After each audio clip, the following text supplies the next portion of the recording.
அண்ணா வணக்கண்ணே. என் பேர் சுரேஷ். நான் கோயம்பேட்டில் வந்து கிட்டத்தட்ட 25 வருஷம் ஆச்சு. இந்த புதுசில் வந்து நான் மதுரை போயிருந்தேன். மதுரை போயிருக்கும்போது எனக்கு வந்து 500 ரூபா நோட்டு இருக்குது. பஸ்ஸுக்கு வந்து 10 ரூபா பத்தலை.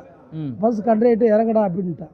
பக்கத்தில் உள்ள நண்பர் வந்து நீ இறங்கி நடக்காதீங்க, இந்த 10 ரூபான்னு எடுத்து கொடுத்து டிக்கெட் எடுத்துங்க, எப்போயாவது நீங்கள் எனக்கு ஞாபகம் வந்தால் ஒரு நம்பர் தரேன், ஃபோன் போட்டு 10 ரூபா போட்டு விடுங்க அப்படின்னு. 10 ரூபா போட்டு விடுங்கன்னு அவரும் சொல்லியிருக்கிறாரு. நானும் போடல, இது வரைக்கும் போடல, இன்னைக்கும் போடல. பண்ணலாமா? தப்பில்ல. இப்போ கடைக்கு போகிறான், 150 ரூபா கோட்ரு, 10 ரூபா பத்தலை கொடுக்குறாங்க. யாரும் பேர் கேட்கறது இல்லை. பேரில் என்னங்க இருக்குது? என்கிட்ட 100 ரூபா இருக்கு. 50 ரூபா எங்கே போகிறது? 100 ரூபா இருக்கு, சொல்கிறது கேளுங்க. என்கிட்ட 100 ரூபா இருக்கு. இன்னொருத்தர் வர்றாரு, இந்த 100 ரூபா போட்டு வாங்கிட்டு வாங்க. நான் 100 ரூபா கொடுத்தேன். போயிட்டு அவன் அப்படியே குடிச்சிட்டு அப்படியே போயிட்டான்.